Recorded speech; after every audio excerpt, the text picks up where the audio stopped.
Hello everyone, welcome to my YouTube channel Learn with me. Today I'm gonna teach you how do organisms reproduce. Class 10th, lesson number 3rd. So yeah, let's get start the video. How do organisms reproduce? Now what is reproduction? Reproduction का मतलब होता है कि जो पुराने organism पहले से हैं उनसे नए ऑर्गेनिज्म का बनना, that is known as reproduction. And why it is important? Reproduction हमारे अर्थ पे सर्वाइवल के लिए इसेंशियल है और हमारी जो ऑर्गेनिज्म है उनकी लाइफ की कंटिन्यूटी बनाने के लिए ज़रूरी होता है. अगर रिप्रोडक्शन नहीं होगा तो नए ऑर्गेनिजम्स नहीं बनेंगे और जो हमारी कंटिन्यूटी है वो ख़त्म हो जाएगी. तो दैट्स वाई जो रिप्रोडक्शन है वो हमारे लिए बहुत ज़्यादा ज़रूरी है. Now what are the type of reproduction? Reproduction basically 2 तरह के होते हैं, एसेक्सुअल रिप्रोडक्शन और sexual reproduction. Now start with asexual reproduction. Asexual reproduction में बेसिकली क्या होता है कि एक पेरेंट के इन्वॉल्वमेंट से हम नया ऑर्गेनिज्म बना लेते हैं. हमें उसमें कोई सेक्स सेल्स की ज़रूरत नहीं पड़ती है, कोई गैमेट्स की ज़रूरत नहीं पड़ती है, कोई स्पेशलाइज सेल की ज़रूरत नहीं पड़ती है. केवल एक सिंगल पेरेंट की हेल्प से हम एक नया ऑर्गेनिज्म प्रोड्यूस कर लेंगे. उसको हम बोलते हैं एसेक्सुअल रिप्रोडक्शन.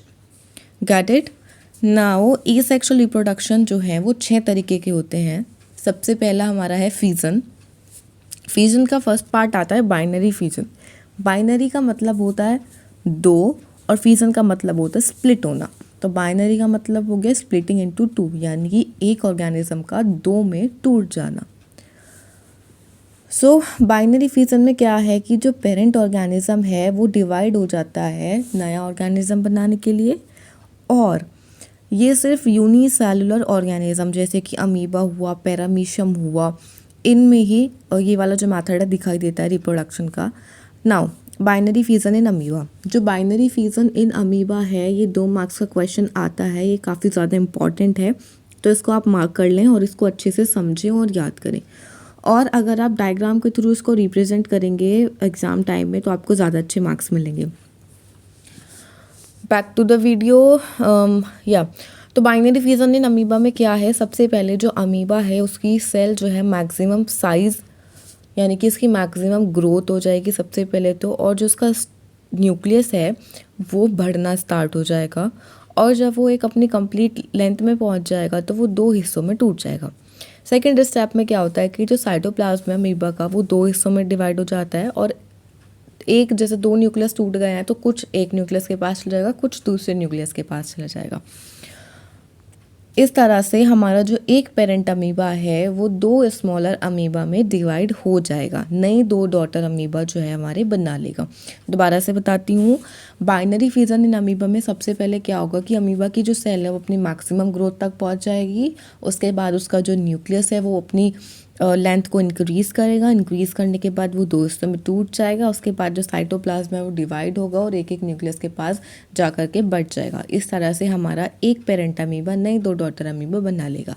जिस तरह से मैंने नोट्स में दिखाया हुआ है स्टेप 1 स्टेप 2 करके, अगर आप ये भी 2 स्टेप लिख करके आएंगे एग्जाम में तो भी आपको कंप्लीट मार्क्स मिल जाएंगे. लेकिन अगर आप इन स्टेप्स के साथ डायग्राम बनाएंगे तो आपका जो मार्क्स है वो कटने के चांसेस 0% हो जाते हैं. तो आप डायग्राम के साथ अगर इसको रिप्रेजेंट करेंगे तो आपको अच्छे मार्क्स मिलेंगे. नेक्स्ट हमारा फिजन का दूसरा पार्ट आता है मल्टीपल फिजन. मल्टीपल फिजन में क्या होता है कि जो एक पेरेंट ऑर्गेनिज्म है वो बार बार डिवाइड करता है नए ऑर्गेनिज्म बनाने के लिए at the same time. For example हमारा है प्लाज्मोडियम. तो प्लाज्मोडियम हमारा एक मलेरिया का पैरासाइट है. सबसे पहले क्या है कि जो प्लाज्मोडियम है वो जैसे ही किसी ऑर्गेनिज्म की बॉडी में एंटर करा with the help of female Anopheles mosquito, तो क्या होगा कि वो हमारी बॉडी के अंदर एक सिस्टम में एक कवरिंग में होगा. जब उसका न्यूक्लियस जो हमारी बॉडी के अंदर एंटर कर जाएगा तो वो क्या करेगा, बार बार सेवरल टाइम स्प्लिट होगा, डिवाइड होगा और बहुत सारे नए डॉटर जो है न्यूक्लियस बना लेगा. जब उसको एक फेवरेबल कंडीशन मिलेगी तो वो जो प्रोडक्टिव वॉल जो है वो स्प्लिट हो जाएगी, आई मीन रप्चर हो जाएगी, फट जाएगी और उसके अंदर से जितनी भी डॉटर सेल हैं वो बाहर आ जाएंगी. अगर आप में से किसी को मलेरिया हुआ हो या आपने कभी देखा हो आपके आसपास किसी पे आपको मलेरिया हुआ होता है तो उसके ना 3-4 दिन पहले से ही सिम्टम्स दिखने स्टार्ट हो जाते हैं, जैसे हेडेक होना या फिर बॉडी एक होना या फिर रैशेज होना। तो कुछ कुछ इस तरह के सिम्टम्स दिखना स्टार्ट हो जाते हैं। तो वो सिम्टम्स इसलिए दिखते हैं कि जब हमारा प्लाज्मोडियम बॉडी के अंदर जाता है तो वो बहुत बार स्प्लिट होता है, बहुत नए नए सेल्स बनाता है, तो तब जो है हमारे सिम्टम्स दिखने स्टार्ट हो जाते हैं। लेकिन जब वो रप्चर हो जाता है हमारी बॉडी में, उसके जो सेल्स हैं वो फैलने लगते हैं, तब हमको फीवर हो जाता है। तो दिस इज़ हमारा मल्टीपल रीज़न। सेकंड हमारा आता है बडिंग। बडिंग में क्या होता है कि एक जो हमारा, फॉर एग्जांपल हाइड्रा का एग्जांपल लेके बताती हूँ। हाइड्रा एक मल्टी सेलुलर स्मॉल एनिमल है। हाइड्रा बडिंग के मेथड से रिप्रोड्यूस होता है। सबसे पहले हाइड्रा में क्या होगा कि जो मैच्योर हाइड्रा है, जो पेरेंट हाइड्रा है, उसकी बॉडी के साइड में एक छोटी सी आउटग्रोथ निकलेगी जिसको हम बोलते हैं बड। फिर क्या होगा, वो जो बड है वो ग्रेजुअली बढ़ेगा और उसमें टेंटेकल्स या उसमें माउथ, ये सब जितने भी फीचर्स हैं वो डेवलप होंगे। जब वो स्मॉल टाइनी हाइड्रा जो है हमारा वो मैच्योर हो जाएगा, एक सर्टेन कंडीशन तक पहुंच जाएगा, तो वो पेरेंट हाइड्रा की बॉडी से डिटैच हो जाएगा, सेपरेट हो जाएगा और एक नए ऑर्गेनिज्म की तरह रहना स्टार्ट कर देगा। यहाँ पर बडिंग और fission in amoeba, binary fission in amoeba, ये दोनों बहुत ज़्यादा इंपॉर्टेंट है। इन दोनों में से 2 मार्क्स का क्वेश्चन आता है, या तो बडिंग में आएगा या फिर बाइनरी फीजन का क्वेश्चन आएगा। लास्ट ईयर के पेपर का एनालाइज करके बता रही हूँ, इन दोनों में से बडिंग या फिर बाइनरी फीजन इन अमीबा, इन दोनों में से कोई भी एक क्वेश्चन 2 मार्क्स में आएगा ही आएगा। तो आप इन दोनों को अच्छे से समझ लें, याद कर लें, और अगर आप इनको डायग्राम के थ्रू रिप्रेजेंट करेंगे तो आपको ज़्यादा मार्क्स मिलेंगे। जिस तरह से मैं आपको नोट्स प्रोवाइड करा दूँगी, अगर आप मेरे नोट्स से भी पढ़ेंगे और उसी तरह से आप अपने एग्ज़ाम में लिख करके आएंगे तो आपके मार्क्स नहीं कटेंगे। ओके, कोई अब तक अगर आपको कोई डाउट हो तो मेरे को कमेंट सेक्शन में बताइए, मैं आपको रिप्लाई ज़रूर दूंगी और आपकी प्रॉब्लम को सॉल्व करूंगी। नेक्स्ट हमारा आता है स्पोर फॉर्मेशन। ना स्पोर फॉर्मेशन में क्या है कि जो हमारा पेरेंट प्लांट होता है वो बहुत सारे माइक्रोस्कोपिक रिप्रोडक्टिव यूनिट्स बनाता है जिसको हम बोलते हैं स्पोर्स। अब इसमें क्या होगा कि जब हमारा स्पोर्स है, सबसे पहले हमारा जो स्पोर्स होते हैं वो एक केस में, वो एक कवरिंग में रहते हैं, जैसे कि प्लाज्मोडियम कवरिंग में था, इस तरह से हमारे जो स्पोर हैं वो कवरिंग में रहते हैं। जब उनको एक फेवरेबल कंडीशन मिल जाती है तो जो स्पोर का जो केस है वो फट जाता है और जो स्पोर्स हैं वो हवा में फैल जाते हैं। जब इन स्पोर्स को एक जगह मिलती है, एक लैंड मिलती है, जैसे सॉइल मिल गई, और तो ये वहाँ पर जाके गिर जाएंगे। लेकिन जब इनको फेवरेबल कंडीशन मिलेगी तो ये क्या करेंगे, जर्मिनेट हो जाएंगे और एक नए प्लांट्स को प्रोड्यूस करेंगे। इसका एग्जांपल है हमारा राइजोपस फंगस। और स्पोर फॉर्मेशन जो है वो नॉन फ्लावरिंग प्लांट जैसे कि फर्न्स हुए, मोजेस हुए, इनमें ये जो है इस मेथड से रिप्रोड्यूस करते हैं। फाइन। नेक्स्ट हमारा आता है रीजनरेशन। रीजनरेशन का मतलब है, एग्जाम्पल के तौर पे बताती हूँ उसको भी। रीजनरेशन में क्या होता है, सपोज़ आपने देखा होगा कि छिपकली है, छिपकली की अगर पूँछ कट जाती है तो कुछ 3 या 4 दिन बाद वो पूँछ वापस से आना स्टार्ट हो जाती है, तो वो जो है हमारा रीजनरेशन है। रीजनरेशन में क्या होता है, कुछ स्पेशलाइज्ड सेल होती हैं जो दोबारा से जनरेट करने की कैपेबिलिटी रखती हैं, तो उसको हम रीजनरेशन बोलते हैं। तो एक छोटे से पार्ट से अगर हमें पूरा ऑर्गेनिज्म मिल रहा है तो हम उसको रीजनरेशन बोलते हैं। जैसे कि प्लानेरिया है, समहाउ प्लानेरिया की बॉडी जो है वो कट जाती है, डिवाइड हो जाती है छोटे छोटे टुकड़ों में, फिर वो जो उसके हिस्से होते हैं, वो टुकड़े होते हैं, वो एक पूरा कंप्लीट सेल्फ डेवलप ऑर्गेनिज्म बना लेती है। तो ये रीजनरेटिव सेल्स की हेल्प से बनता है। तो जो हमें the process of getting back full organism from its a body part, that is known as regeneration. अब इसमें एक रीजनरेशन का क्वेश्चन तो नहीं पूछा जाता है, लेकिन ये क्वेश्चन पूछ लिया जाता है कि जैसे कॉम्प्लेक्स मल्टी सेलुलर ऑर्गेनिज्म होते हैं उनके अंदर रीजनरेशन क्यों नहीं दिखता, क्यों नहीं पाया जाता। तो उसका सिंपल सा एग्जांपल ये है कि जो रीजनरेशन है वो कुछ ही, मतलब अगर किसी ऑर्गेनिज्म में एक सेल है या कुछ स्पेशलाइज सेल है उनके अंदर शो होता है, लेकिन कॉम्प्लेक्स मल्टी सेलुलर के अंदर सेल्स होती हैं, फिर उससे टिश्यू बनते हैं, टिश्यू से फिर ऑर्गन से ऑर्गन सिस्टम, फिर उससे ऑर्गेनिज्म, फिर पूरा का पूरा ऑर्गेनाइजेशन चलता है। हर एक सेल का, हर एक टिश्यू का अपना अपना अलग अलग फंक्शन होता है। तो भाई ऐसा तो है नहीं कि अगर कोई मैमल है उसका पैर कट गया तो वापस से वो पैर आ जाएगा, नहीं, क्योंकि हमारी सेल्स के अंदर इतनी ज़्यादा रीजनरेटिव कैपेबिलिटी नहीं होती है कि दोबारा से वो मतलब हमारे पैर को वापस ले आए, दोबारा से हमारा पैर रीजनरेट करे। इतनी अच्छी या इतनी हाई क्वालिटी की रीजनरेटिव पावर हमारी सेल्स के अंदर नहीं होती है, कॉम्प्लेक्स मल्टी सेलुलर के अंदर। रीजनरेटिव क्वालिटी या रीजनरेटिव पावर जो है वो कुछ ही ऑर्गेनिज्म में पाई जाती है, जिनमें कुछ कम सेल होती हैं या कुछ फ्यू सेल्स होती हैं, उनके अंदर ये पाया जाता है। फाइन, नेक्स्ट हमारा आता है फ्रेगमेंटेशन। फ्रेगमेंटेशन क्या है कि एक सिंपल मल्टी सेलुलर ऑर्गेनिज्म का दो या दो से ज़्यादा टुकड़ों में टूट जाना फ्रेगमेंटेशन कहलाता है। फ्रेगमेंटेशन स्पाइरोगायरा या सी एनिमोन्स जो हैं इनके अंदर पाया जाता है। अभी एक चीज़ पूछ ली जाती है कि बाइनरी फिजन में और फ्रेगमेंटेशन में क्या डिफरेंस है। दोनों में यही होता है कि भाई बाइनरी फिजन जो है उसमें भी एक पेरेंट से दो बनते हैं, और फ्रेगमेंटेशन में भी बताया कि एक से दो बन रहे हैं। तो बाइनरी फिजन के अंदर क्या होता है कि वो यूनिसेलुलर ऑर्गेनिज्म में पाया जाता है, जबकि जो हमारा फ्रेगमेंटेशन है वो मल्टी सेलुलर ऑर्गेनिजम्स के अंदर पाया जाता है। अंडरस्टैंड। नेक्स्ट मेथड हमारा आता है वेजिटेटिव प्रोपेगेशन। नाम से पता चल रहा है वेजिटेटिव यानी कि प्लांट्स के बारे में होगा। वेजिटेटिव प्रोपेगेशन में क्या होता है, हमें कोई भी रिप्रोडक्टिव ऑर्गन की ज़रूरत नहीं पड़ती है। प्लांट का कोई भी पार्ट, चाहे वो लीफ हो, स्टेम हो, रूट्स हो, इन पार्ट्स की हेल्प से नए प्लांट को जनरेट करना है, नए प्लांट को उगाना, उसको हम बोलते हैं वेजिटेटिव प्रोपेगेशन। अब वेजिटेटिव प्रोपेगेशन में क्या है कि हमें किस चीज़ का ध्यान रखना पड़ता है कि जिस प्लांट पार्ट से हम नया और प्लांट उगाना चाह रहे हैं उस पे एक बड का होना बहुत ज़रूरी है। वो बड ही उसकी रिप्रोडक्टिव यूनिट होती है। यहाँ पर कोई ऐसे स्पेशलाइज्ड रिप्रोडक्टिव ऑर्गन का तो यूज़ नहीं होता है, लेकिन जो उसके ओल्डर प्लांट हैं, उसके जो प्लांट पार्ट हैं, उसमें बर्ड होना ज़रूरी है। सब फॉर एग्जांपल हमारा ब्रायोफाइलम है। ब्रायोफाइलम में क्या होता है कि उसकी जो लीफ है उस पर बर्ड प्रेजेंट होते हैं। जैसे ही ऑटम का मौसम आता है, हवा वगैरह चलती है, तो वो जो पत्ते हैं वो ज़मीन पे गिर जाते हैं। उस पे बर्ड प्रेजेंट होने की वजह से जब उनको एक फेवरेबल कंडीशन मिलती है, यानी कि गर्म, थोड़ा वार्मथ मिलती है, थोड़ा डैम्प सॉइल मिलती है, तो वो क्या करता है, ग्रो करना स्टार्ट हो जाता है और एक नए प्लांट पार्ट में और क्या है कि नया प्लांट बना लेता है। फिर हमारा आता है एक पोटैटो ट्यूबर। पोटैटो ट्यूबर भी हमारा जो पोटैटो है उसकी रिप्रोडक्टिव यूनिट है। और पोटैटो ट्यूबर से क्या होता है, मतलब वैसे भी हम पोटैटो को ग्रो कर सकते हैं, लेकिन पोटैटो ट्यूबर से जो हमारा ग्रोथ की कैपेबिलिटी है वो बढ़ जाती है। सो नेक्स्ट हमारा आता है रीजनरेशन। रीजनरेशन के अंदर क्या होता है कि वो प्रोसेस जिससे एक बॉडी पार्ट से हम पूरा का पूरा ऑर्गेनिज्म बना सकते हैं, that is known as regeneration. For example हमारा प्लानेरिया है।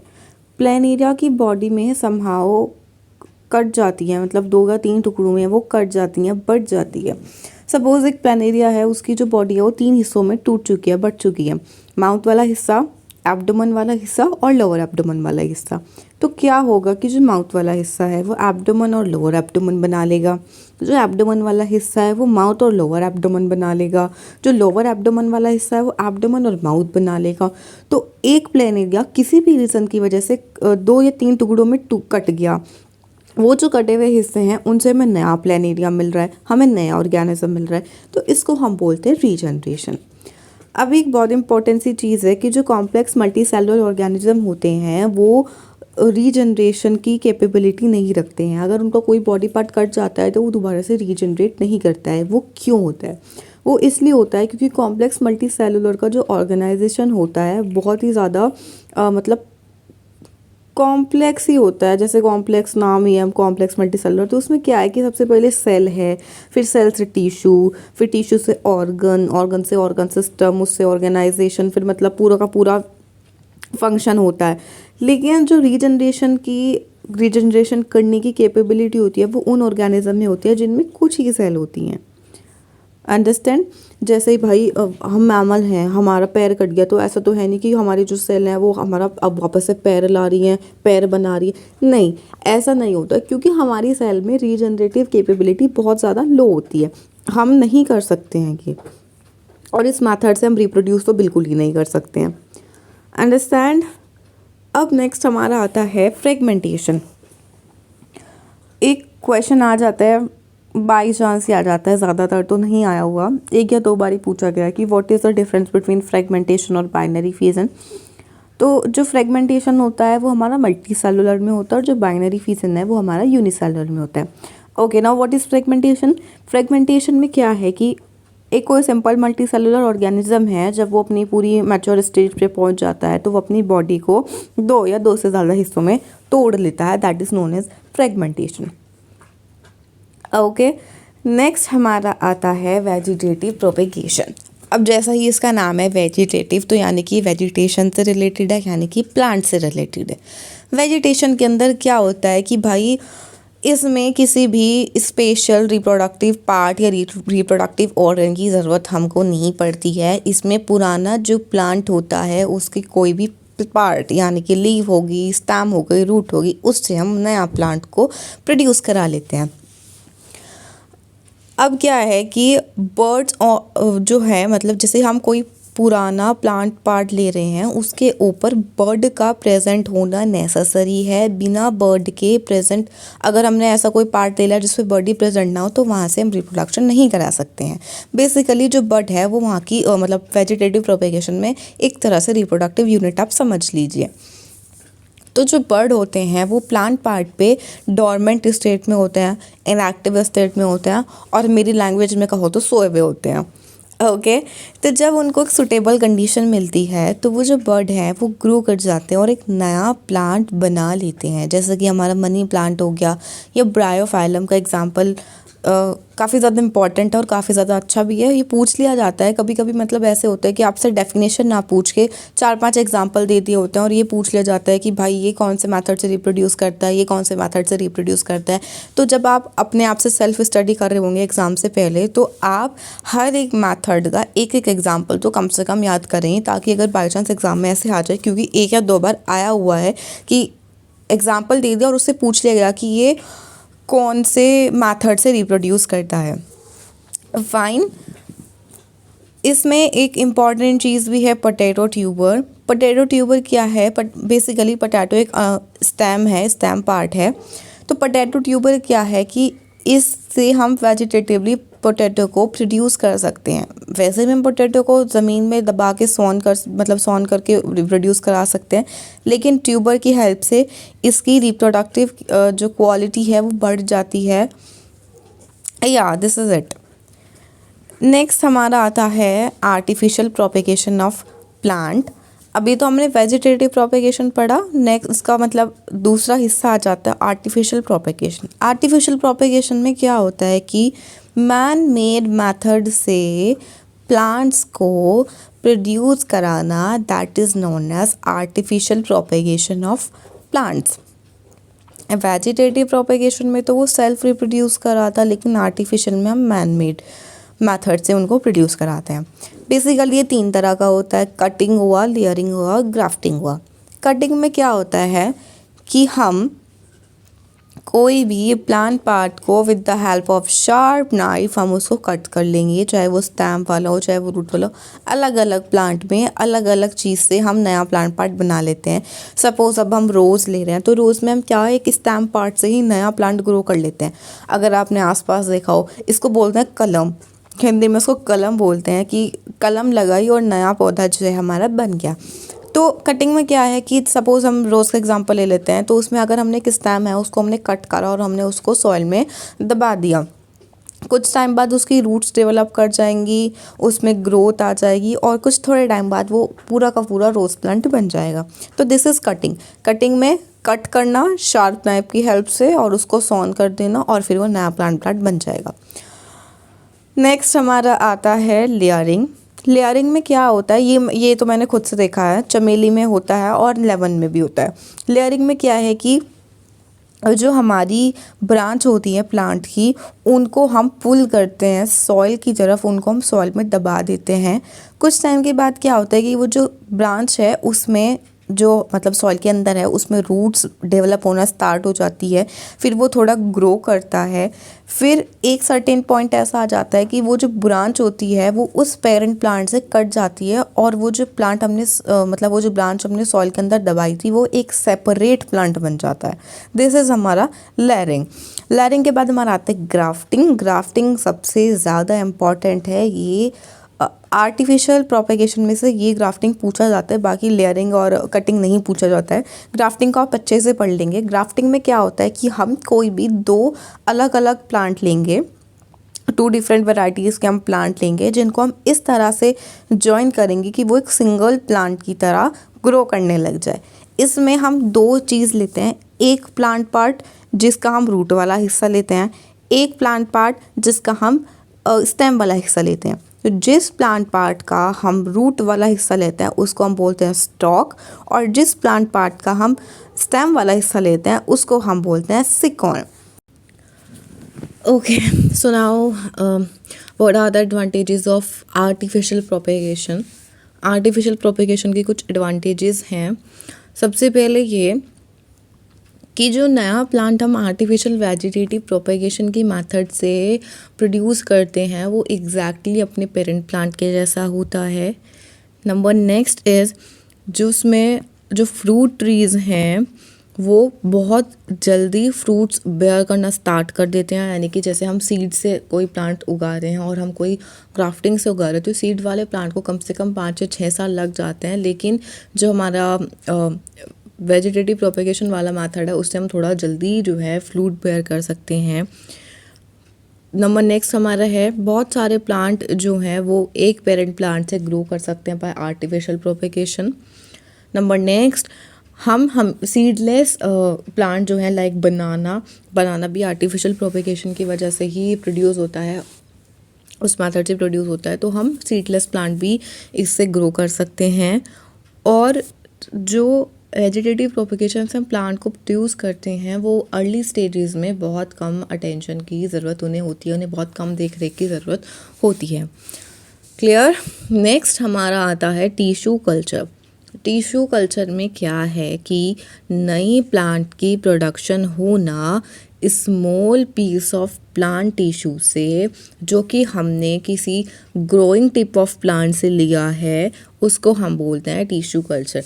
बेसिकली टिश्यू कल्चर में क्या होगा, कोई एक प्लांट होगा जिसकी हम ग्रोइंग टिप से कोई भी एक टिश्यू ले लेंगे, उसको हम एक सूटेबल मीडियम में रखेंगे और एक नया प्लांट को प्रोड्यूस करा लेंगे।